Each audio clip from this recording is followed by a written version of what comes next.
Bonjour à toutes, bonjour à tous, merci de la confiance, merci de la fidélité. On se retrouve comme chaque samedi sur ce beau plateau des Au cœur du sport pour analyser l'actualité. Oui, la semaine a été mouvementée sur la sphère sportive de la République démocratique du Congo avec ce matin la fermeture du stade de Tata Raphaël.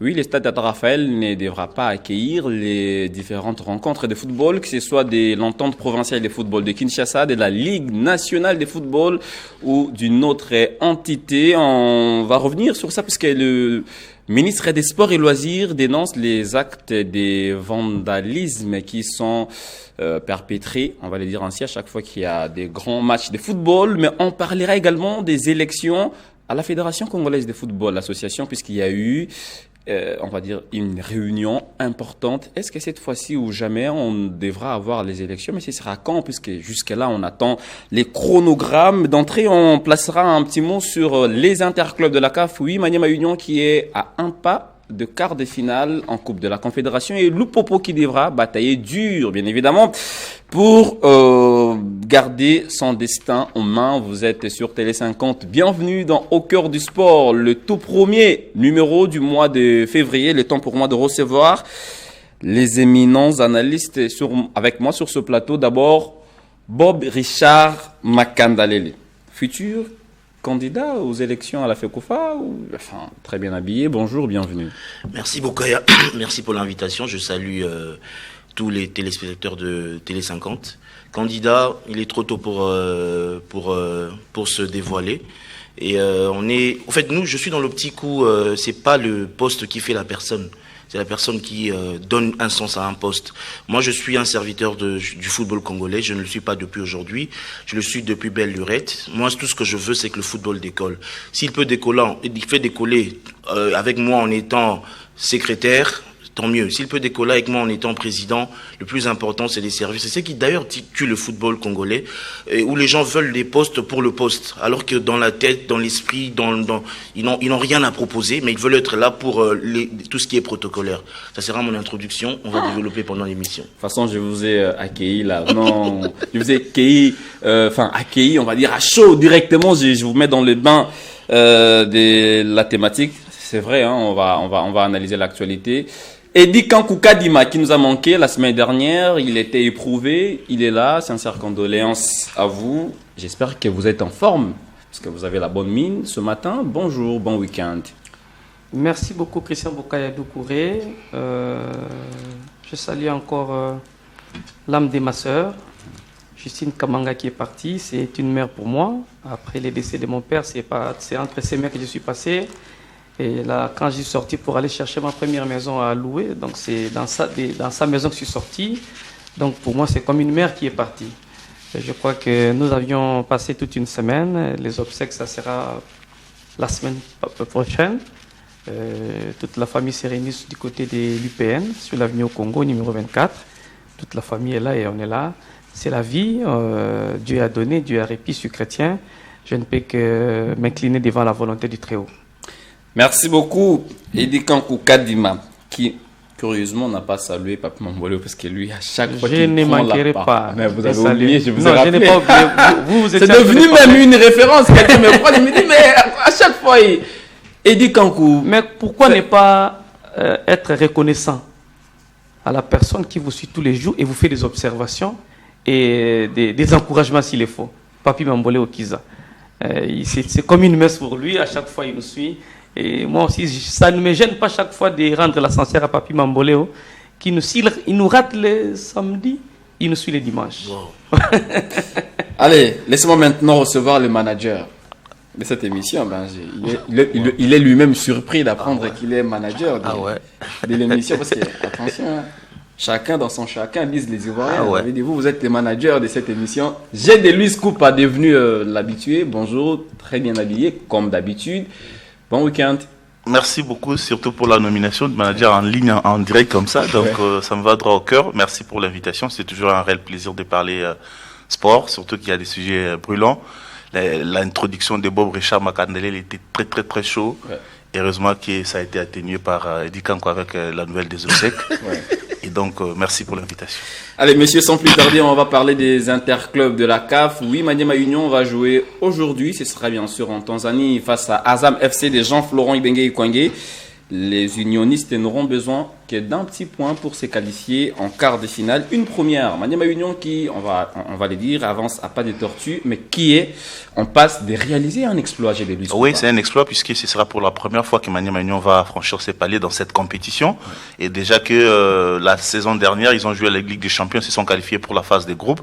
Ils ont tout essayé. C'était pour la première fois également dans leur histoire. Ils ont tout donné. Malheureusement, ce n'était pas arrivé. Ils se sont éliminés en phase des groupes. Cette fois-ci, c'est la Coupe des Confédérations, un peu une compétition un peu moins forte que la Ligue des Champions. Ils ont compris, c'est parmi les équipes régulières de la République démocratique du Congo, les 2-3 premières équipes de notre championnat depuis plusieurs années. Il y a une organisation qui est mise en place. Ils sont réguliers, ils jouent régulièrement cette compétition. Oui. Ils se sont retrouvés en Coupe de Confédération. Bon, moi, je savais que par rapport à tout ce qu'ils ont montré ces dernières années, ça serait un peu plus facile, entre guillemets, pour eux. Et ils sont en train de le prouver. Ils ont battu les Wydad Athletic Casablanca, l'une des grandes équipes du football africain. Ouais. Ils ont 9 points comme le Wydad. Ils vont jouer contre l'équipe de Florent Ibenge qui connaît également cette équipe de Maniema Union très bien. Donc, ça sera des belles retrouvailles comme d'habitude. Bon, je l'espère qu'ils vont gagner parce que c'est face à une équipe un peu novice qui découvre également la compétition Azam FC. Et donc, je pense qu'ils pourront faire un bon résultat. Déjà, un match nul, à la limite, ça sera déjà un bon résultat parce qu'ils auront 10 poins. Et lors de la dernière journée, ils vont recevoir Nairobi, les derniers du groupe, ici, en RDC. Je pense que Papi Kimoto, l'entraîneur de cette équipe, a fait un très bon travail depuis un bout de temps. Il a vraiment essayé un peu de lever les niveaux de cette équipe. Certains joueurs sont partis, certains cadres comme Jefte Kitambala notamment, mais il y a quand même un travail de fond qui est réalisé à chaque fois. Ils sont réguliers, ils gagnent des matchs. C'est vrai que les compétitions interclubs de ces années ne sont pas comme de l'époque où Mazembe dominait l'Afrique, mais actuellement Maniema Union sort la tête de l'eau, il fait très bien son parcours et je leur souhaite bonne chance. Allez, mais l'équipe qui déçoit maintenant, on va dire, c'est bon, pas déçoit parce que ça c'est un autre niveau, le Popo. Qui n'avait jamais gagné un match dans une phase de groupe de la Ligue des Champions, mais qui l'a fait. Mais le Popo qui est dernier dans un groupe très serré où il y a Mamelodi Sundowns, Al Hilal, il y a Mouloudia Club d'Alger. Le Popo doit gagner face à Mamelodi Sundowns pour se relancer. Et dit Kankou Kadima, avec tout ce qui est fait depuis un moment, parce que le Popo, il faut reconnaître que depuis Jacques Kaboula était gouverneur, il a beaucoup investi. Bon, c'est retrouver des gens en phase de groupe était un pas franchi, mais se faire éliminer dans un groupe aussi serré ne serait pas une déception.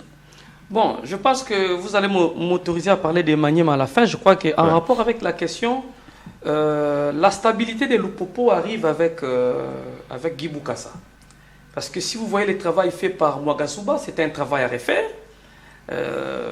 Mwagasuba est arrivé quand Jacques Kaboula était encore aux affaires. Les moyens que Kaboula mettait à l'époque de Magasuba, ce n'est pas les moyens qu'il met à l'époque de Guy Boukassa. Mais il n'y avait pas de stabilité. Lupopo perdait des matchs juste à l'entrée de la phase de poule. Et Lupopo n'arrivait pas à se qualifier. 3 saisons durant, je crois 2, où Magasuba est arrivé, il dit la saison entraîneur, avec des jeunes joueurs, ça ne donne pas la première et la deuxième saison. Ça peut donner, mais je crois qu'il faut capitaliser chaque pas des Lupopo en compétition. Et par contre, avec Maniema Union, aujourd'hui, on dit que ce travail de longue haleine commence à porter des fruits. Hier, on parlait de Maniema comme une équipe de seconde zone, mais aujourd'hui, c'est comme les débuts de nos grandes équipes.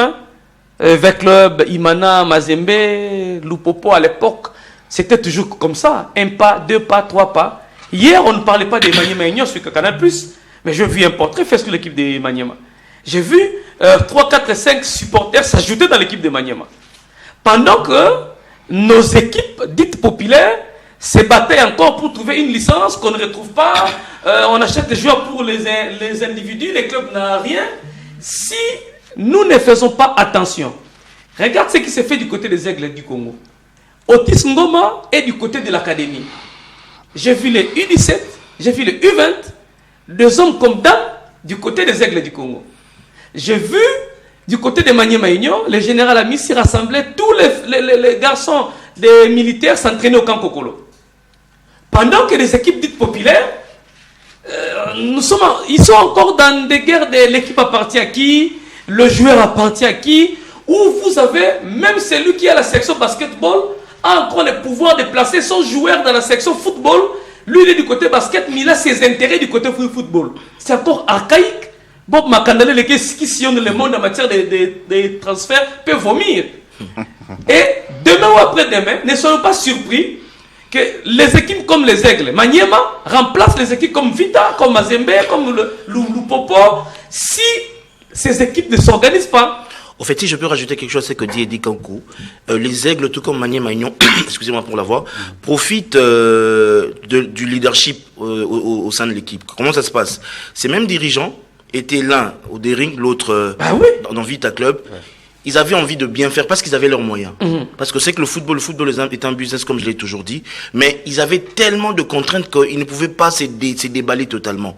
Mais ils se sont battus. Heureusement pour le général, le fait d'être militaire a aussi un peu aidé parce qu'on connaît le Congolais, le Quinois, surtout par rapport à la peur de l'arme ou de la menace. Mais vous voyez, le président Vidier Chimanga, c'était vraiment fait des attaques frontales de foi. Mais ces personnes-là se sont retirées avec leurs moyens. Ils ont mis leurs moyens dans leurs équipes respectives où ils n'ont personne qui va leur dire ABC, où ils implémentent exactement leur vision. Vous voyez la différence. Ils n'ont pas de conseil Ils n'ont pas de conseil suprême, ils n'ont pas de conseil d'administration. Il n'y a pas de papas qui se sont battus pour l'équipe, tout ça. Ils mettent combien de temps l'Aigle du Congo a mis pour être là où il est? Et regardez Maniema Union, l'organisation et ce que j'ai dit. C'est-à-dire que pour que Canal puisse faire un focus sur vous, c'est-à-dire qu'ils ont vu quelque chose et ils veulent faire profiter la masse de ce qu'ils ont vu. Donc ils créent un contenu. Donc c'est juste pour dire que la gestion actuelle de nos clubs est vraiment chaotique. Il faudrait revoir cette gestion parce que les deux clubs sont le bel exemple de comment des équipes, on va pas dire qu'ils sortent du nez en passant des grandes équipes dirigées par des grands dirigeants, mais comment en si peu de temps ils prennent de l'ampleur et les équipes populaires sont en train de patauger. Il y a toujours des problèmes. Oh oui, donc c'est trop bas. Allez, c'est trop bas, messieurs. Alors voilà même qui nous poussera à parler des élections à la fédération, parce que quand on a un comité exécutif, ce comité permettra bien évidemment on va dire imprimer une philosophie, une politique, une ligne de conduite. Parce que là, on est en train de naviguer un tout petit peu à vide. Messieurs, on revient sur le match Azam FC, Maniema Union. Ce sera un match dans un match, oui, puisqu'un match, même sur les bancs, il y aura Jean-Florent Ibenge Kwenge et Papi Kimoto Kitankoy. À Kinshasa, c'est bien sûr Papi Kimoto qui avait battu Florent Ibenge. Est-ce qu'en Tanzanie, Florent Ibenge va prendre sa revanche? Allez, ça ne sera qu'une victoire congolaise si c'est Azam qui gagne. Allez, on va applaudir. Si c'est Maniema Union, on va applaudir. C'est d'ailleurs la beauté ou la fierté pour le football congolais. On va écouter en conférence de presse les coachs de Azam et celui de Maniema Union, respectivement Florent Ibenge et Papi Kimoto Kitankoy.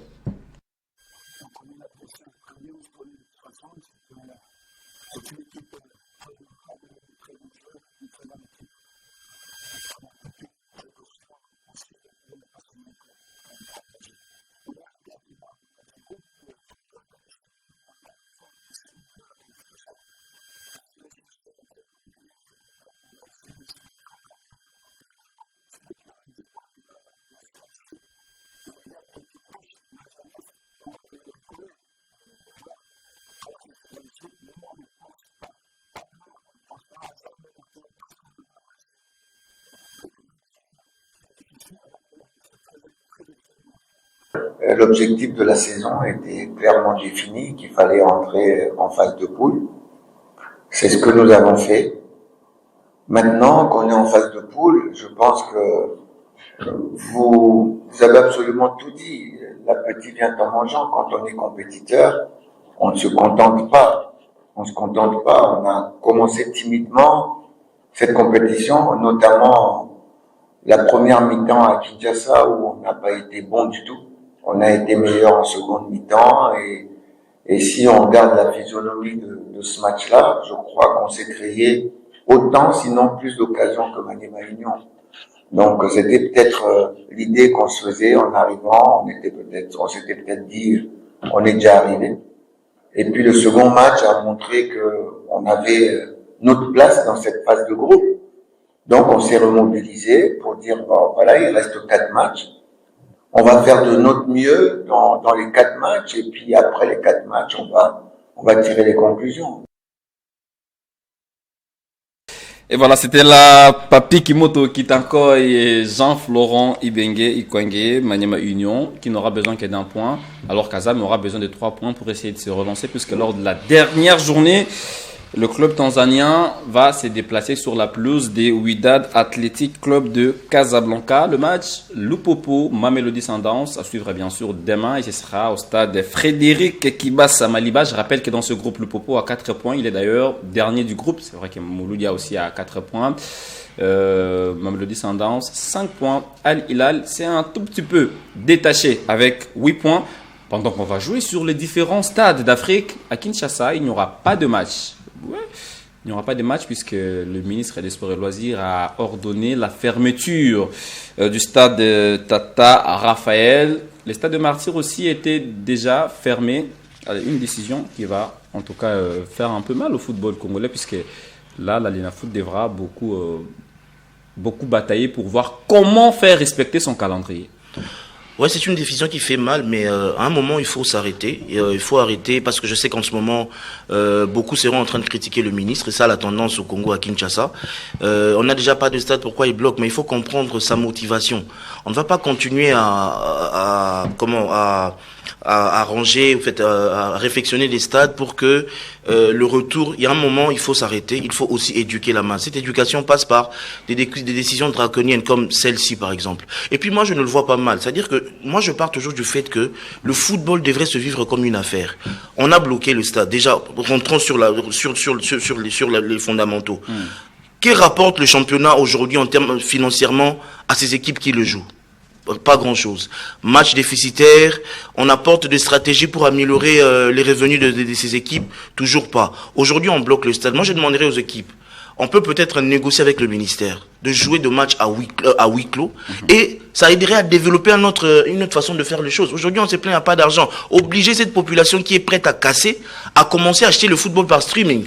C'est-à-dire qu'à une décision forte, une opportunité d'affaires pour le football. C'est-à-dire que vous ne venez plus au stade jusqu'à la fin du championnat. Mais déjà que la question de la retransmission de match pose problème, le streaming encore, c'est ça. C'est une opportunité, c'est-à-dire que ça pose problème peut-être parce que les choses n'ont pas été bien discutées. Je parle du streaming. Si ceux qui dirigent ce championnat pensent qu'ils ont besoin de beaucoup d'idées, je ne détaillerai pas ici parce que les idées, ça vaut de l'or. Ils savent comment me contacter, comment me trouver. On va donner des idées. Vous savez, on en a toujours donné. Même l'actuel championnat, il se joue le sponsor qui y est. C'est nous, humblement, qui l'avons ramené dans ce qu'il est en train de faire.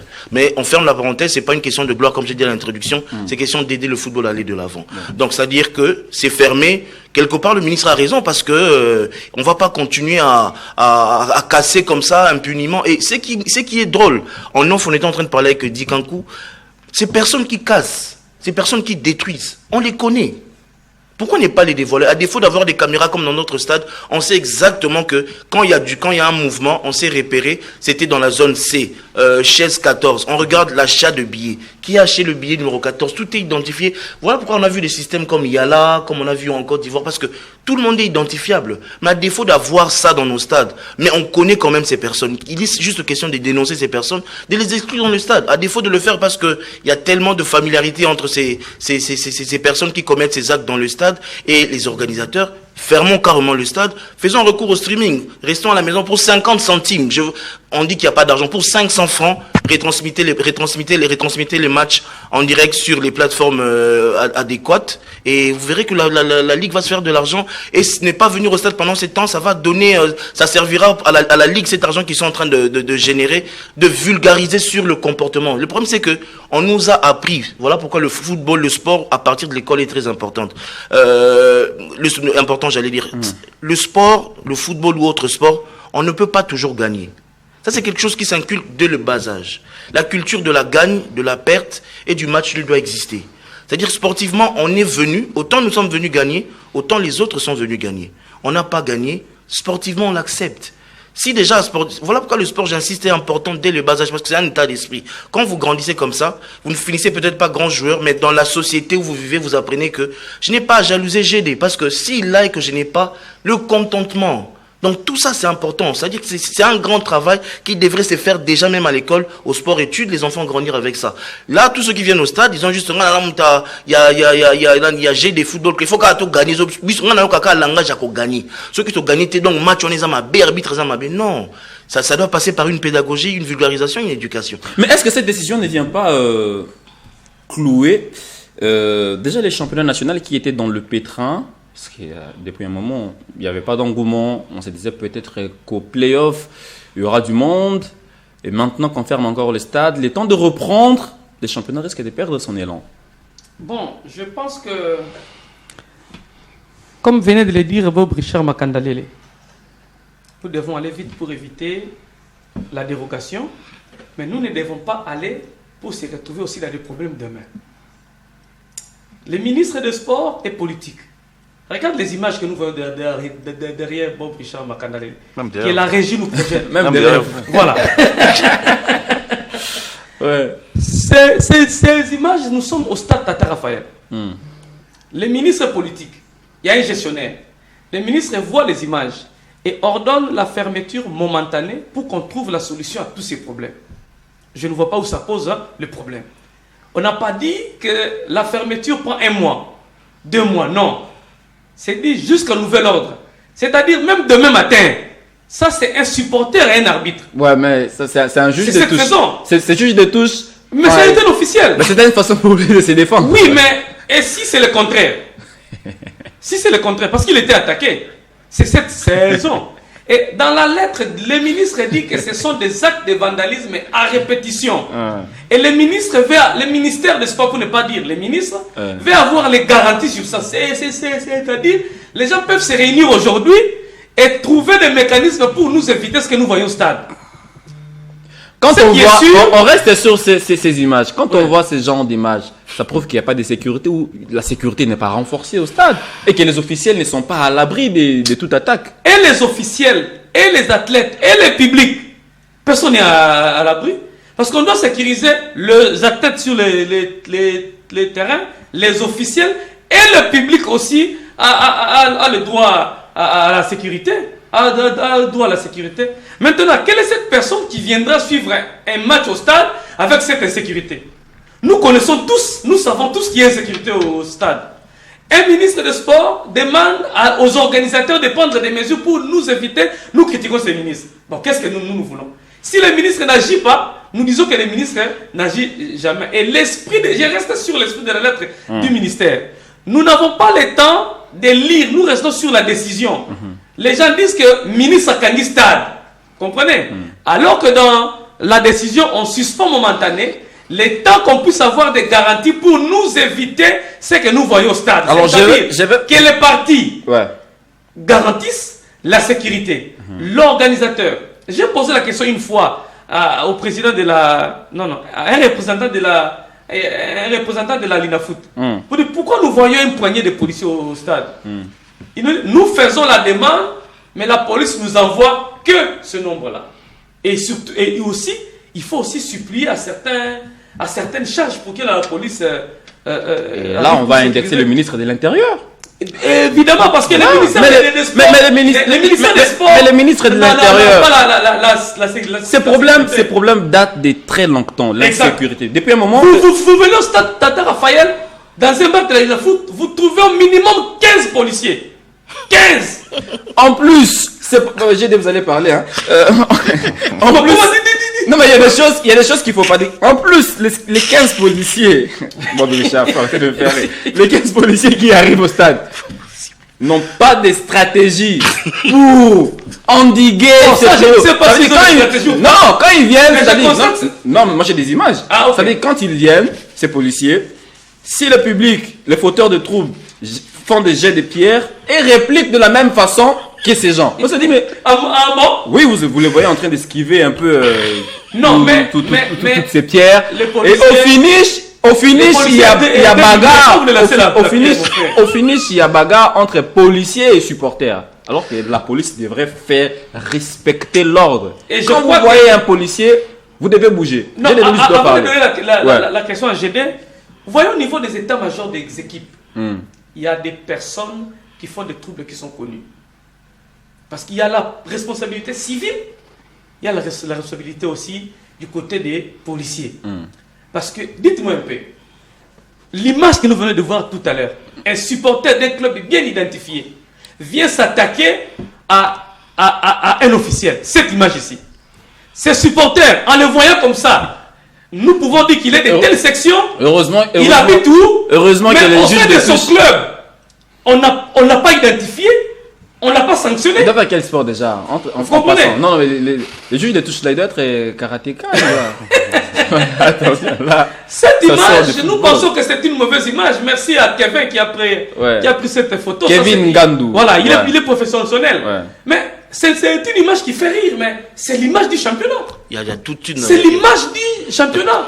Qu'est-ce que vous voulez que les ministres des Sports, après répétition, acceptent ça, laissent ça? On demande que la responsabilité civile soit établie, c'est-à-dire l'organisateur et ses sociétaires garantissent à la politique que ces images ne reviendront plus. Après, on crée un scandale. Après, bon, je pense que ce sont des images qui circulent comme ça sur des réseaux sociaux, mais on connaît que ces actes de violence sont perpétrés dans nos stades depuis très longtemps, depuis des années après années. Moi, je pense qu'au bout d'un moment, on doit vraiment interpeller les autorités. On doit interpeller nos autorités, puisque c'est comme si dans une école, il y a des élèves qui font des troubles, il n'y a pas des directeurs de discipline.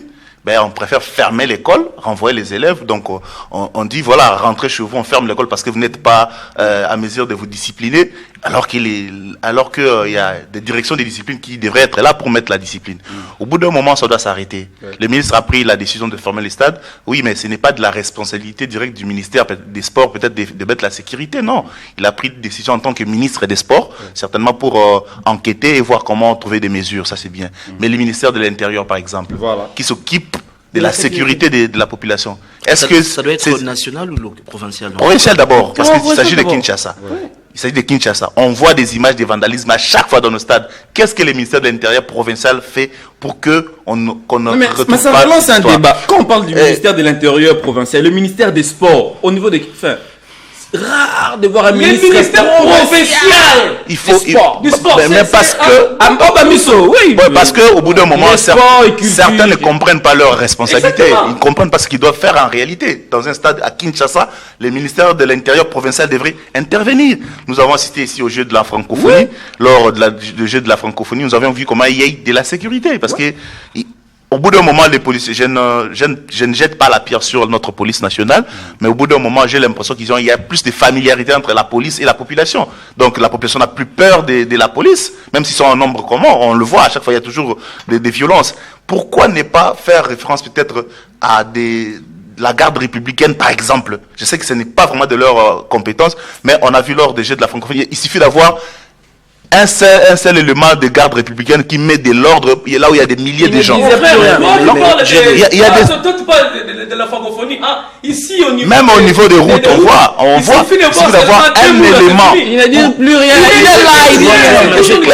J'ai qui parle de respect, mais le respect s'impose. Je te respecte. Au fait, par rapport à ce que il y a un message que tu me donnes. Exactement. Et moi, je te rejoins. Voilà. Quand eux-mêmes, de fois, j'en ai pas là pour les critiquer, mais ils font ce qu'ils font, c'est-à-dire ils se désacralisent eux-mêmes. Exactement. C'est ce que je suis en train de dire. En fait, il y a vraiment pas de l'autorité d'une part, en tout cas de notre police nationale. On le voit.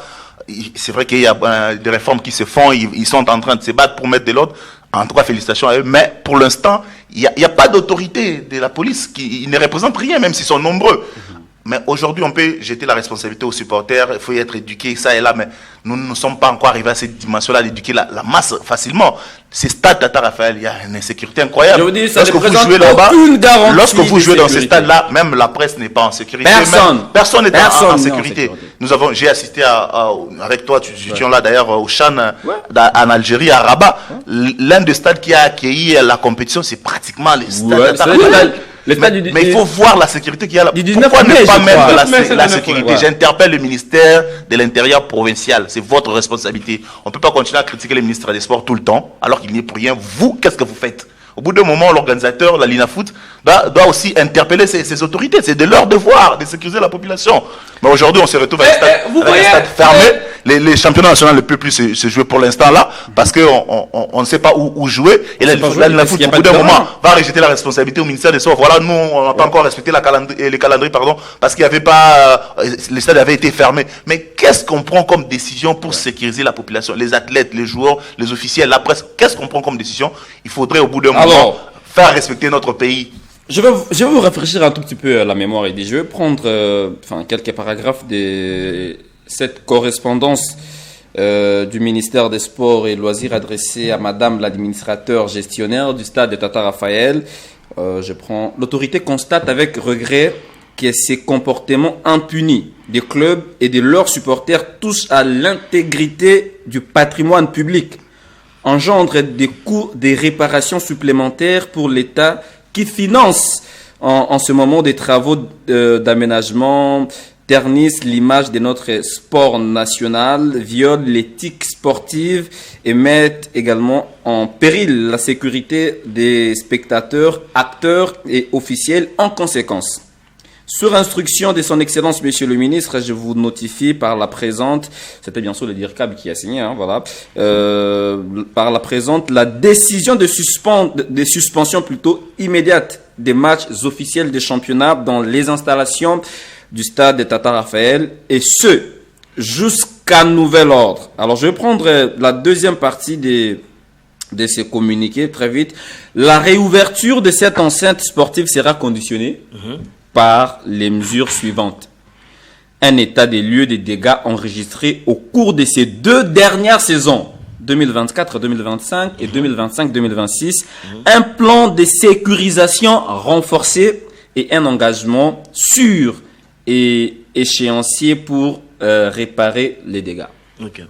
Oui, c'est logique. Moi, je trouve que c'est logique. Ces 3 conditions, ça va même. Ils auraient pu demander plus, mais le premier, vous avez dit que c'était quoi? Un constat des 2 dernières années? Ouais, de 2024 à 2025, 2025-2026. Bon, je ne sais pas pourquoi le cabinet fait recours aux années antérieures. C'est problème date. Ouais, date. Bon, après, il n'y a pas de problème. On peut toujours faire ça. Un état des lieux, c'est ce qu'ils ont dit. Et puis un plan de sécurisation renforcé. Très important. Je crois que c'est lors de cette réunion technique pour un plan de sécurisation, tous les services devraient être associés et essayer de penser, à défaut d'avoir les caméras, qu'est-ce qu'on peut faire à l'immédiat pour que ces genres de choses ne se répètent pas. Il est difficile d'endiguer tout, mais c'est qu'on peut déjà sauver, ils peuvent le faire. C'est une très bonne proposition. Avec un peu de volonté, c'est faisable. Vous avez ouvert une parenthèse lors de votre première prise de parole. Vous avez parlé des Yala. On a vu l'expérience tentée par le Maroc. Est-ce possible d'aider? Parce que là, on est en train de trouver des solutions. En fait, moi, est-ce qu'on peut mettre en place un système qui peut permettre à notre football, de limiter les dégâts dans nos stades? Est-ce que vous ne comprenez pas que ces mêmes personnes qui combattent la modernisation ici au Congo, quand on se retrouve avec eux dans des grands événements à l'étranger, vous verrez celui qui a compliqué un projet comme Totombo Landembo ou je sais pas Kanda, il est là avec sa main tendue comme ça, comme un petit enfant avec son QR code parce qu'il veut scanner et rentrer dans le stade. Tout se digitalise.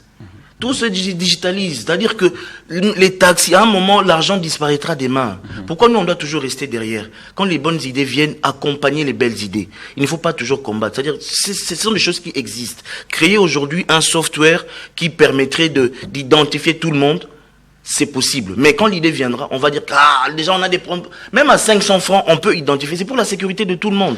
Et ça nous permet de créer une base de données. Cette base de données qu'on néglige aujourd'hui peut être très importante demain parce qu'on pourrait évaluer combien sur la moyenne, même quand on va chez un sponsor. Sur base de quoi je viens vous sponsoriser. Mais quand on a une base de données qui, à chaque match, peut nous dire que match G de Eddy quand il y avait 10 000, on peut regarder la courbe de tendance des matchs et c'est en ce moment-là que les sponsors potentiels verra son intérêt. Mais on n'a pas tout ça, mais on veut que X, Y sponsor viennent à Tchambongo. Parce qu'ils gagnent quoi en retour? C'est là où je suis en train de dire, le football a quitté la passion, à l'étape de la passion, aux affaires, mais nous sommes restés à la passion et nous voulons faire comme ceux qui sont en train de faire les affaires. Par contre, moi, je suis d'avis avec la correspondance du ministère des Sports. Oui, c'est bien de prendre des mesures et tout, mais je pense que le timing, il est mauvais.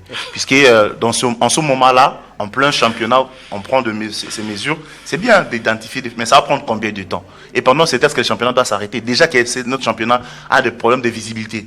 Il n'est pas diffusé. Donc ça étouffe les talents locaux carrément. On ne sait pas voir qui excelle, qui fait quoi. Déjà que les talents locaux souffrent beaucoup. Ils ne sont plus récupérés en équipe nationale. Les championnats n'est plus visibles comme avant. En tout cas, il y a un problème sérieux. On étouffe encore les talents locaux, la jeunesse. Ces joueurs-là qui pendant ces temps ne vont pas jouer les championnats nationaux, qu'est-ce qu'ils vont devenir? Comment ils vont subvenir aux besoins de leur famille? Je pense que c'est bien de prendre des mesures. C'est vraiment très bien. Là, j'encourage l'idée. Mais donc, à quel moment? Pendant que les championnats se jouent, on arrête les championnats, on va prendre des mesures. Là, je pense que le timing n'est pas bon. Non, parallèlement, laissez-moi finir, pardon, s'il vous plaît. Moi, j'aurais préféré, en tout cas, que le ministère des Sports, tout ce qu'ils ont dit là, qu'il garde ça jusqu'à la fin de la saison. Pendant qu'on prépare la nouvelle saison, c'est en ce moment-là qu'on va prendre toutes les mesures. On fait des réunions avec tous les services concernés. Comme ça, on prend des mesures une bonne fois pour toutes, pour qu'il n'y ait pas arrêt des championnats. Le ministre a bien fait, en tout cas, de prendre ça. Ça, on n'en disconvient pas. Mais le moment, je pense qu'il est mal choisi. Mais parce que ça arrête le championnat, on ne saura peut-être pas comment finir pourquoi tu parles d'arrêt de championnat? C'est-à-dire qu'ils peuvent aller parallèlement. La décision du ministre reste. Ces commissions mises en place, ils sont en train de travailler. Parallèlement, le championnat se joue. À huis clos, par exemple. Mais le championnat se joue à huis clos. Ce n'est pas diffusé. À quoi non, mais non, c'est là le problème. Pour rejoindre la vitrine dont tu parles, déjà que le football congolais, ces gens-là ne sont pas... On peut crier, papa. Aujourd'hui, pourquoi le football est dans un secteur qui s'appelle le divertissement. Les musiciens qu'on aime tous ici, quand ils jouent un concert, je ne sais pas où, à Kinshasa, à la maison, à partir de mon téléphone, je peux payer juste $2 pour le suivre. Comment c'est la même population. Oui, comment mais pour les musiciens? Sauf que le football, on ne peut pas jouer le football sans public. C'est ça, en fait, la beauté du football. On a joué ça pendant la Covid. C'est-à-dire, on a joué ça. Mais il faut se dire, c'est pas pour longtemps, c'est pour un moment donné. Les enquêtes sont en train de se faire parce qu'il faut trouver une solution à ces problèmes. Laisser, ça s'amasse et on ne trouvera jamais de solution. Et puis, ces gens qui commettent ces actes, il faut aussi nous punir. C'est trop facile pour nous. On veut toujours qu'on nous comprenne. Non, il faut qu'on se connaisse. On va punir quoi? Le club? Parce que le club déjà n'a pas suffisamment de moyens. Justement. En punissant, par exemple, le championnat ne n'est pas se jouer. Donc, non, les championnats se jouent. À huis clos, par exemple, ça veut dire qu'il y a déjà manque à gagner. Le club ne va rien. J'ai pour avoir dirigé, été aussi parmi l'équipe, disons, d'une grande équipe. Il dépense beaucoup de tu vois un grand match rempli, c'est que le club gagne. À la fin du match, tu as vu le match rempli. On nous emmène $2,500, c'est ce qui revient à l'équipe. Est-ce que tu peux t'imaginer? Les dépenses engagées, les voyages, ça représente quoi? C'est-à-dire, ils sont déjà dans ce manque à gagner depuis toute la vie. Mais si on peut leur apporter des solutions, c'est-à-dire, c'est faisable, c'est juste question de volonté. Oui, si les musiciens le font, nous on peut le faire aussi. Je pense que le timing, il est mal choisi. Le problème aujourd'hui, les championnats vont se jouer. L'autorité a besoin de garanties. Voilà. C'est-à-dire, la structure ou l'institution où la lettre est adressée, c'est les gestionnaires du stade Tata Raphaël. Il peut répondre à cette correspondance, messieurs les ministres. Dans 4 jours, 3 jours, nous allons monter une commission qui va commencer à travailler. Nous allons vous donner les résultats. En attendant, les championnats se jouent. L'autorité a besoin seulement des garanties pour le déroulement du championnat, qui n'est pas de casse. Donc ça ne signifie pas que les matchs ne vont pas se jouer. Non. Exactement. Et maintenant, c'est le moment que l'autorité provinciale doit entrer en danse. Je me pose la question du rôle que joue Boba Misso comme ministre provincial du sport. Je ne sais pas si vous l'écoutez quelque part. Mais je l'ai vu au Maroc. Il était au Maroc. Voilà, pour le voyage, ils sont là. Pour le voyage, il était au Maroc. Où est-ce qu'il sert à ça? Je ne sais pas si j'ai déjà entendu le certains ministères ne servent à rien du sport de sa ville. Il s'occupe de la culture, des sports. Mais non, mais dans les sports, il est vraiment absent. Il est vraiment absent. Non, mais j'ai lu un article hier sur le ministre. Il préparait dans sa casquette de ministre de Culture pour avoir un concert en live. Ils sont toujours dans le concert. Ils sont toujours dans là. C'était pour créer. Ils sont toujours dans les concerts. Ils sont toujours dans les concerts. Alors que, bon, c'est aussi dans ses attributions, non? Exactement. De la culture. Mais il est plus du côté musique que côté sport, parce que c'est dans sa ressort. C'est ici où nous devons voir les ministres provinciaux venir au stade, s'enquérir de la situation. Qu'est-ce qui doit être fait? Et son collègue de l'intérieur sur le plan provincial. S'il faut aller voir les ministres nationaux, il y a collaboration des institutions sur le plan provincial et national. Donc il y a un problème de la sécurisation. Maintenant, le ministre de l'Intérieur, Jacques Chabani, est sur le plan national.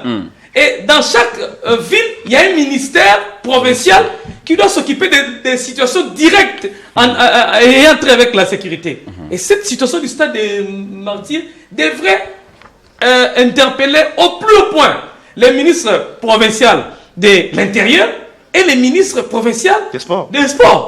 Mais je ne l'ai jamais entendu, jamais entendu. Mais là, il sur une question, sur une question qui concerne le sport dans sa ville. En plus, il est très bien entouré. Il a un conseiller qui a l'expérience dans les milieux sportifs. Moi, j'ai l'impression que les ministères provinciaux, le président de la LFK, les ministères provinciaux, ne fonctionnent que dans le province. J'ai l'impression que les ministères. C'est M. Désiré Bobonina qui est le conseiller de Boba Misso. Ouais. Mais en tout cas, M. Désiré Bobonina, je suis désolé si c'est vous votre conseiller. Il n'est que conseiller. C'est ça que j'ai dit. Votre ministre est absent.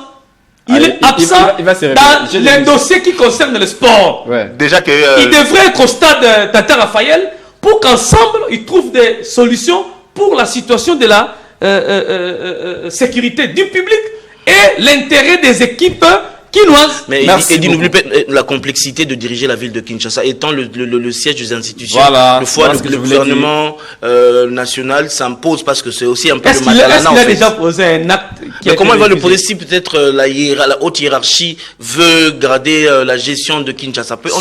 On ne sait pas en fait. Allez s'enquérir de ce qui se passe au stade. Il faut qu'il y ait l'autorisation de la hiérarchie.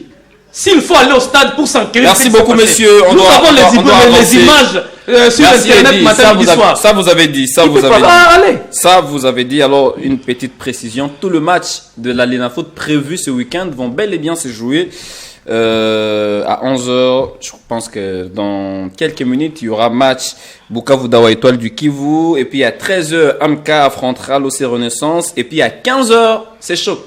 Derin Club Motema Pembe, FC Les Aigles du Congo. Les deux clubs ne se sont pas affrontés lors de la manche retour du premier tour préliminaire de la Coupe du Congo. Non, cette fois-ci, les Aigles vont jouer. Notre compétition, c'était à la Coupe du Congo. Et ce match va bientôt se jouer à 15h. Et ce sera au stade Tata Raphaël. Le stade Tata Raphaël sera fermé à partir de lundi, sur décision du ministre des Sports et Loisirs. Messieurs, on doit passer à autre chose, à moins que vous ayez... Ah oui, j'ai quelque chose à dire en rapport justement avec tout ce qui se passe de la jeunesse congolaise, les joueurs locaux, etc. Je pense que la compétition de U23 va commencer bientôt. Ouais. En tout cas, permettez-moi d'annoncer. Au mois de septembre, déjà, les éliminatoires pour la CAN U23 va commencer. Les CHAN a été supprimé. Donc, ça veut dire que la compétition de U23, c'est cette compétition-là qui va mettre en valeur, en lumière, les talents locaux notamment. Je pense que en ce moment, il y a quand même injustice. Injustice dans le sens où l'équipe nationale première est plus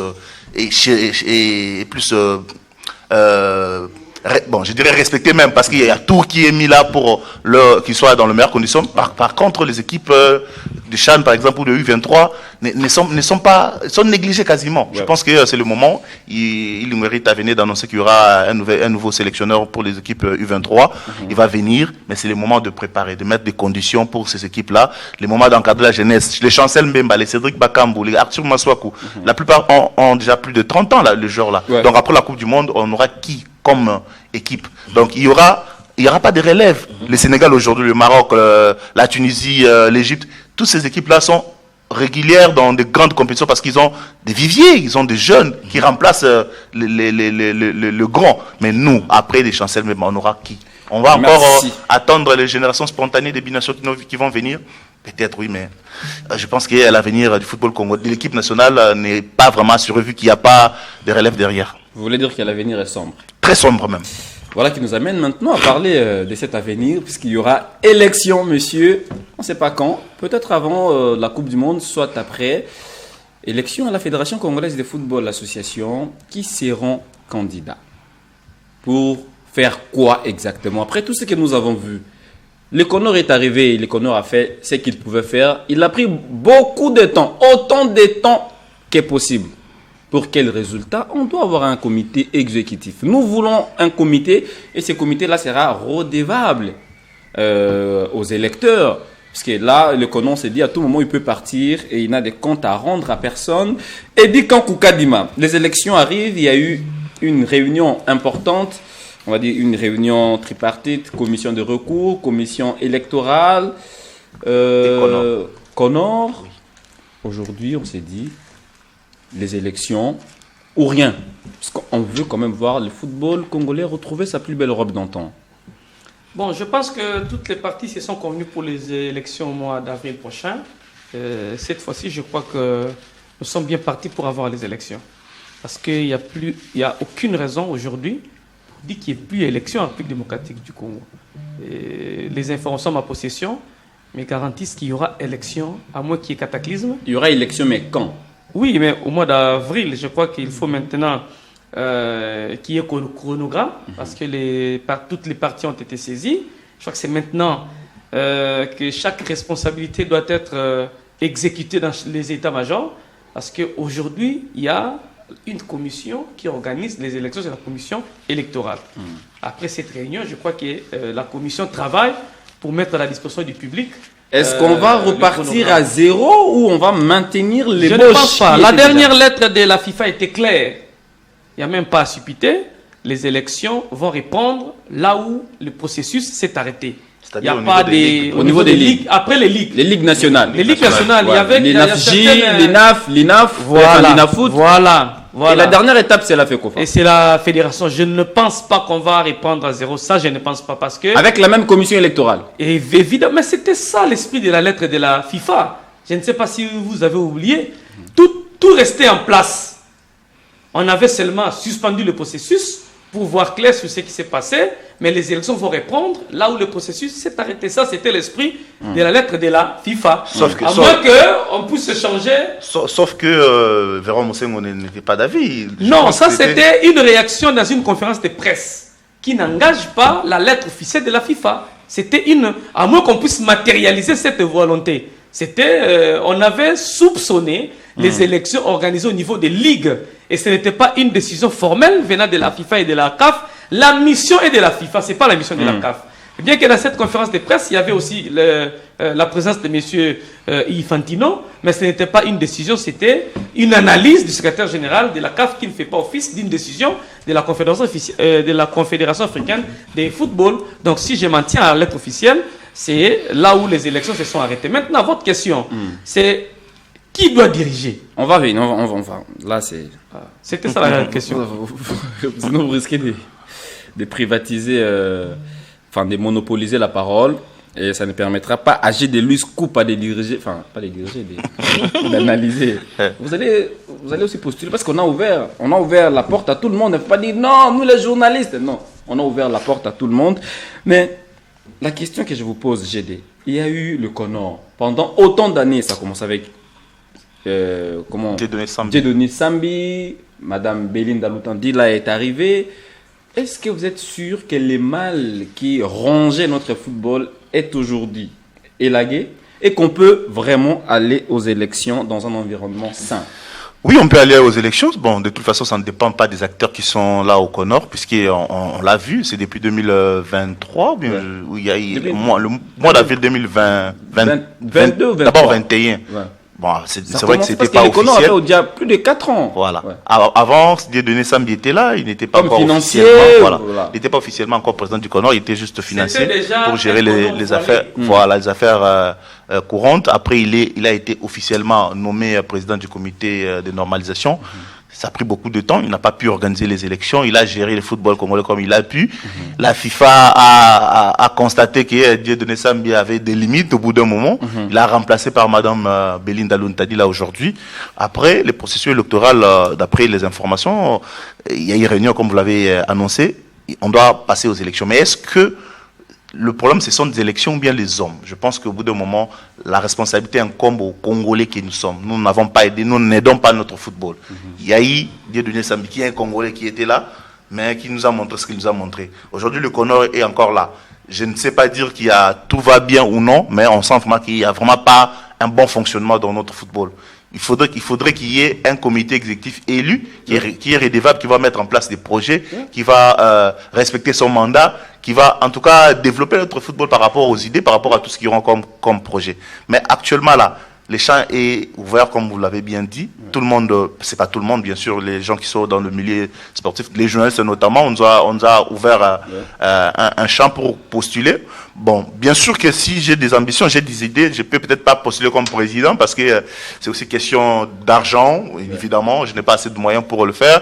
Question d'aura aussi. Vous allez trouver un sponsor. Moi, je suis bien là. Évidemment, bien. Il faut pas brûler les étapes. Il faut pas brûler les étapes. Il faut pas brûler les étapes. On n'a pas encore, je n'ai pas encore dirigé une ligue professionnelle, par exemple, pour avoir de l'expérience. Ouais, encore un cercle. Oui, encore un cercle. Donc, si je peux être là, je peux être peut-être dans une monture, comme membre, par exemple, pour apprendre, petit à petit, donner les idées, avec espoir que, voilà, avec tout ce qu'on a comme connaissance, tout ce qu'on a comme expérience ici dans le monde, on peut apporter un plus. Ça ne vaut pas la peine de toujours critiquer.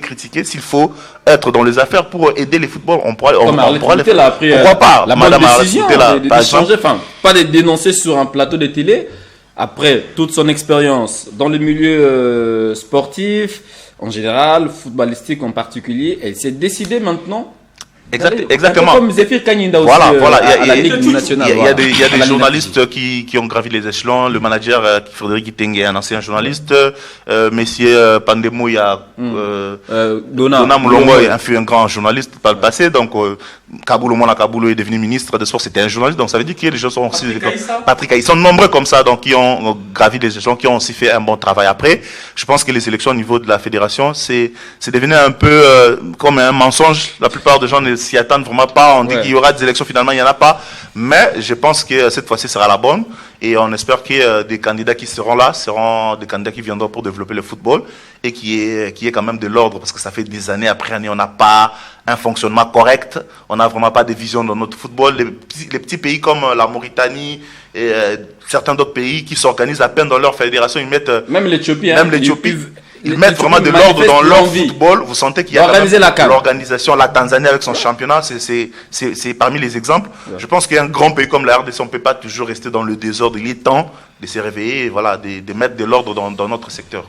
Mais apparemment, l'environnement est resté le même personne qui autrefois, j'ai dit entre guillemets, tuer ces footballs sont là et vont encore postuler. C'est que rien ne va changer. Exactement, en fait, moi je crains, j'ai vraiment besoin que les choses changent, qu'on puisse avoir une équipe, un comité exécutif, mais je crains qu'on fasse que les mêmes causes puissent produire les mêmes effets. Il faut d'abord faire une lecture sur notre pays, d'abord la RDC comme pays, avant de venir dans le football. Politiquement, il y a des avancées qui sont en train de se faire. La situation n'est pas trop au top, mais vous voyez comment les politiques sont en train de se battre, notamment le président de la République et tout son gouvernement. Ils sont à gauche, à droite, les politiciens, même les opposants, ils sont en train de se battre. Ils veulent que le pays puisse décoller. Et aujourd'hui, il y a quand même de loin, on voit que les années qui viennent présagent de bonnes choses en termes économiques pour notre pays, parce qu'il y aura peut-être des investisseurs qui viendront avec les différents accords qui sont signés. Quand un pays cherche à décoller comme ça, il faudrait qu'il puisse décoller avec tous ces secteurs. Exactement. Mais la crainte ici est que je crains que, par faute de bons profils, que le football congolais puisse toujours être le tendon d'Achille du pays, de la RDC comme pays. Quel profil de dirigeant pour notre championnat? Ça craint.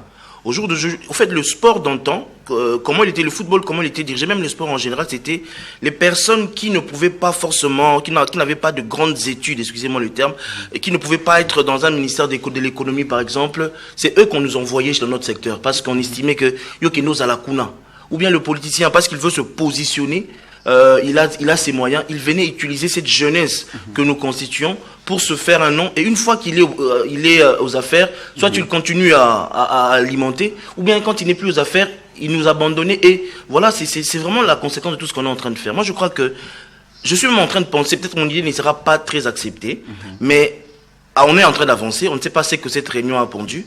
S'il y aura des listes qui seront déposées, moi je suis même prêt à l'idée de toutes ces listes-là, parce qu'il y aura des têtes de liste.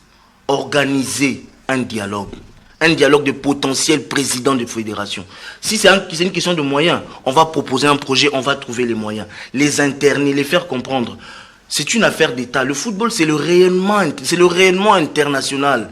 Aujourd'hui, on est en train de prétendre aller en Coupe du Monde. On doit avoir un président qui sache se tenir. Nous, on a vu des choses, on n'est pas là pour critiquer des gens, on a vu des choses, dirigeants de la fédération, mais ils sont dans un stade, je parle de la CAN. Il voit son ami, il voit Samuel Eto'o, il voit Akon, la chanteuse. Ouais. Tu t'imagines les dirigeants courent vers Akon pour demander une photo. C'est quand même une star, mais à certains niveaux de pouvoir, il y a une stature. Tu sais que GD c'est mon idole, mais la position que j'occupe aujourd'hui, je ne peux pas faire n'importe comment. Voilà. Je ne peux pas voyager en babouche, je ne peux pas faire ceci, mais c'est ce qui nous manque. On n'a pas le charisme. Il n'y a pas ce charisme. On ne peut pas prétendre diriger une fédération d'un pays qui veut décoller comme la RDC.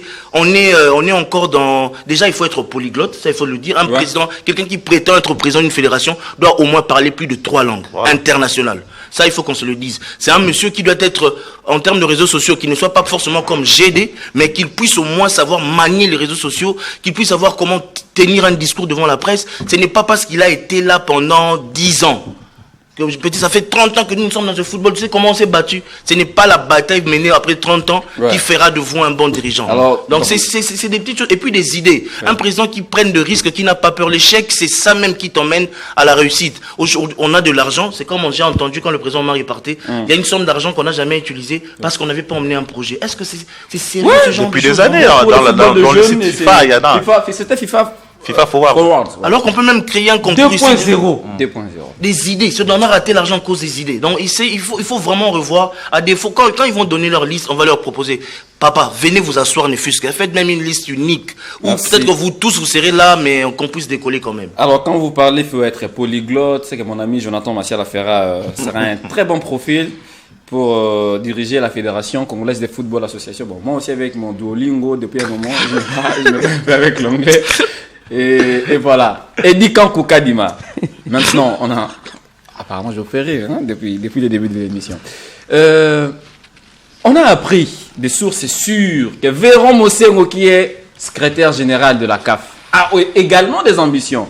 Il a un peu, bon, je ne dirais pas tripatouillé les choses, mais il a tellement retardé les choses et finalement, il va se présenter comme candidat. Officieusement, c'est déjà connu, mais on attend l'annonce officielle.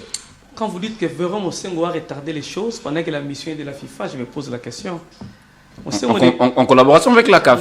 Parce que la FIFA consultait toujours la CAF. Mosengo n'est pas à la FIFA, Mosengo est à la CAF. Mais c'est lui qui décidait. Les amis de Yolo, vous avez oublié? Non. C'était lui. Lui avait proposé ça. Là, vous vous rappelez, allez-y. Oui, j'étais contre les amis de Yolo. La question que je vous parle droit au but, parce que là, l'émission est déjà... L'émission est terminée. Véron Mosengo annoncé candidat président de la FECOFA. Est-il un bon profil? Bon, il ne s'est pas encore prononcé officiellement. Je n'ai pas encore entendu ses amis, ses proches, quelqu'un dire qu'il est candidat, bien qu'il n'y a rien qui empêche à Véron Mosengo d'être candidat à la FECOFA. Si, il y a beaucoup de choses. Comme la nationalité, par exemple, c'est pas un Congolais, c'est un Suisse. Allez-y. Il n'a pas encore déposé sa candidature. La nationalité congolaise, si tel est le cas, je ne sais pas s'il est suisse ou pas. Si, il est suisse. Oui, moi je ne sais pas s'il est suisse. Mais s'il est suisse, la nationalité congolaise, on peut l'acquérir un matin et déposer le dossier le soir. Donc, la question, parce que là, on a... Oui, la nationalité, on peut renoncer à une nationalité. C'est la deuxième fois que je vous pose cette question. Véron Mosengo, Suisse, Congolais, fera-t-il un bon profil pour la fédération? En tout cas, s'il dépose, pour moi, il fera un bon profil au regard des dossiers qui touchent la RDC. Avant de devenir secrétaire général de la CAF, Véron Mosengo était au niveau du développement à la FIFA. Au Caraïbes. Il a géré les Caraïbes. Et le football congolais a besoin d'un projet de développement. Ce qui nous retarde toujours depuis qu'on est là, on cherche un projet de développement. Attendez, on cherche un projet. Mais les projets, il y en a ici. Vous venez de le dire sur ce plateau, il y a des projets. Vous venez de le dire tout à l'heure. Vous demandez à Makandalé le projet, c'est dans 10 minutes. Non, M. Makandalé a dit qu'en partant, M. Omar a dit qu'il y avait avait de l'argent qui traînait à la FIFA parce qu'il n'y avait pas de projet. Vrai ou faux? J'ai entendu ça sur ces places. Non, mais c'était vérifiable. Tout le monde pouvait les vérifier. Voilà, maintenant, nous avons quelqu'un qui nourrit les ambitions encore dans le noir, qui veut postuler parce que ce n'est pas encore officiel. Mais en scrutant ce qu'il est, il est la réponse aux problèmes qui touchent la RDC. Pour moi, s'il postule, vu ce profil-là, moi, ça ne me dérangerait pas qu'il soit candidat. Parce que c'est le problème que nous cherchons et la solution que nous cherchons en RDC. Lui, c'est la solution et le problème, nous l'avons. S'il postule comme président de la fédération, s'il peut conduire la FECOFA au niveau du développement. Parce que nous sommes restés derrière même les petits pays. Venez de parler tout à l'heure de la Mauritanie. Est-ce que qui pouvait envier la Tanzanie? Qui pouvait envier le Bénin? Regarde l'équipe que les Béninois nous ont présentée lors de la Coupe d'Afrique des Nations. Une équipe très homogène. J'étais en contact avec le président de la Ligue béninoise de football. Mais vous n'avez pas l'idée des projets des stades qui se construisent là-bas au niveau du Bénin. Donc demain ou après-demain, ne soyez pas étonnés. Et je pense qu'aujourd'hui, le deuxième profil, nous venons d'organiser ici l'Assemblée générale de la CAF. Il faut des personnes, Makandé venait de dire tout à l'heure, il faut des personnes de charisme, avec carnet d'adresse internationale, qui peut descendre aujourd'hui à la CAF et à la FIFA et demander quelque chose et l'obtenir. Parce que toutes les fédérations africaines demandent. Quand vous parlez, maintenant, dépend de qui. Quand vous parlez de carnet d'adresse, là, dites-moi. Carnet d'adresse directement, je vois Amadou Diaby. Moi, par contre, je suis en tout cas totalement opposé à ce qu'Edi Kankou dit, parce que je pense que Véron Mosengo ne sera pas un bon profil. Déjà parce qu'il ne connaît pas le football congolais. Il a vécu toute sa vie en Suisse. Il a été président des projets de développement à la FIFA, mais depuis qu'il est à la CAF ne progresse pas. La CAF, au contraire, est critiquée par-ci par-là. La CAF des Véron Mosengo n'arrive pas à impressionner. Général, hein, oui, il est là, secrétaire général, à prendre aussi certaines décisions. Je pense qu'il n'est pas un bon profil déjà qu'il connaît vraiment pas le football congolais, donc je suis totalement opposé à cette idée. Je pense, par contre, s'il faudrait choisir un profil, il faut qu'il y ait quelqu'un qui a sillonné ces milliers de football jusqu'à un niveau FIFA, niveau CAF par exemple. Les Congolais qui sont là, qui sont allés jusque-là, qui connaissent aussi le football congolais. Je ne veux pas citer les noms pour l'instant là, parce que... Mais j'ai une thématique pour vous. Oui. Écoutez, l'émission est terminée. Ma prochaine thématique, quand les Congolais de la CAF, se décident de diriger la Fédé. Vous avez les Congolais de la CAF, le secrétaire général, c'est un Congolais. Le président de la commission des arbitres, c'est un Congolais. Les Congolais de la CAF décident de diriger le football congolais. C'est la prochaine thématique. On va maintenant... Il y a Mme Bestine Kazade également qui est là, à la CAF. Elle aussi, elle va postuler. Peut-être. À la fédération. Merci. L'émission est terminée, dit. À moins que vous ayez quelque chose à ajouter. Je pense que... En 10 secondes. Cette formule de fonctionnement est obsolète. On ne peut pas avoir un président qui maîtrise pour diriger. Il faut avoir des commissions fortes au lieu d'avoir des hommes forts. Maintenant, toutes ces personnes qui maîtrisent le football congolais seront dans des commissions parce que le président ne sera là pour donner des injonctions au niveau des commissions.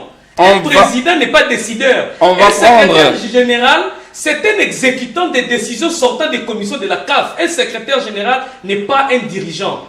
Il exécute les décisions venant. Mosengo ne dirige pas la CAF. Mosengo exécute les décisions. On risque d'ouvrir une autre émission. C'est parce que le problème qu'on vit aujourd'hui actuellement avec le comité de normalisation, c'est Véron Mosengo qui est derrière tout ça. Ça veut dire... Non, mais... Messieurs, je ne suis pas d'avis avec ça. L'émission est terminée. L'émission est terminée. J'ai lancé le débat en disant... Quand les Congolais de la CAF. J'espère être en face de Edi Kankou. Il y a beaucoup de raisons que nous devons... Les Congolais de la CAF se sont décidés à diriger la Fédération congolaise de football. Quand l'arbitre fait ça déjà... C'est terminé. Jean-Jacques Ndala, quand il vous fait ça, il faut poser la question aux Marocains lors de la finale. Alors, on est dans les temps additionnels. Désolé, Guilain. On va prendre ce communiqué puisqu'on parle quand même des préliminaires de la Coupe du Congo. L'Union sportive GESCOL, le club de Kolwezi, qui a décidé de boycotter son match contre les CS Don Bosco programmé ce samedi à Lubumbashi.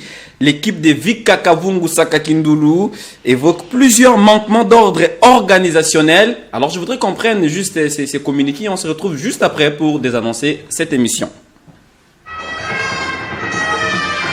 Coup de tonnerre à la Coupe du Congo. L'UX GESCOL annonce le boycott de son match contre les cercles sportifs Don Bosco. Dans un courrier adressé au président de la Ligue de football du Katanga, avec copie à la présidence du CONOR et aux autres clubs du groupe, le club dénonce des conditions d'organisation jugées inéquitables. Selon Vika Kavungu Sakakindulu, patron de l'UX GESCOL, certaines équipes comme Blessing et FC Tanganyika n'ont pas disputé le même nombre de matchs alors que la meilleure deuxième équipe doit être repêchée pour compléter le tableau des 4 clubs qualifiés.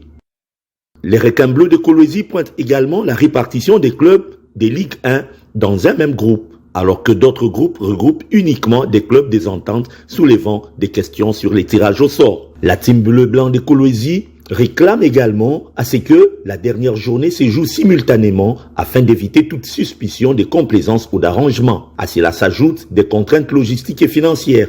L'équipe ne pourra pas prolonger son séjour à Lubumbashi au-delà du samedi 7 février. Son retour à Kolwezi étant prévu le dimanche 8 février. Dans un ton de fair play, Vika Kavungu Sakatindulu, président de l'USGESCOL et candidat annoncé président à la FECOFA, s'est dit ouvert à une solution concertée tout en appelant les instances compétentes à agir rapidement pour garantir l'intégrité et la crédibilité de la compétition. Un signal fort qui rappelle l'importance de l'égalité et de la transparence dans le football congolais. Et voilà, on a vu un autre candidat. Les élections à la FECOFA, en tout cas, on les attend impatiemment. Merci beaucoup, M. Bob Richard d'être venu. Je pense que ce n'est pas la dernière fois. Non, pas du tout. Parce que vous faites partie des shortlists, des analystes, pas VIP, mais des analystes qui viennent. Mais si vous me permettez de dire juste quelque chose, c'est-à-dire que par rapport à ces élections, la motivation doit être réellement de faire développer le football congolais. C'est-à-dire ne pas venir juste parce qu'on veut être cité sur une liste, que pour une fois qu'on se transcende, on est tombé trop bas, l'arbitre a déjà montré les mains, donc venons pour vraiment développer ce football. L'émission est terminée. Merci à Guinée Lukinga qui était à la régie finale. Moïse Mayombo était à la partie technique, alors que Alain Makiese assurait la partie, était à la prise de son. Yves Massala qui était derrière toutes les caméras. Merci Gédélus Koupa d'être venu. Merci beaucoup Edi Kankoukadima. Merci beaucoup Bob Richard Makandalele. À vous, très chers téléspectateurs. On se retrouve très prochainement. Ce sera avec le même plaisir sur la même chaîne. Télé 50, votre chaîne. À très vite.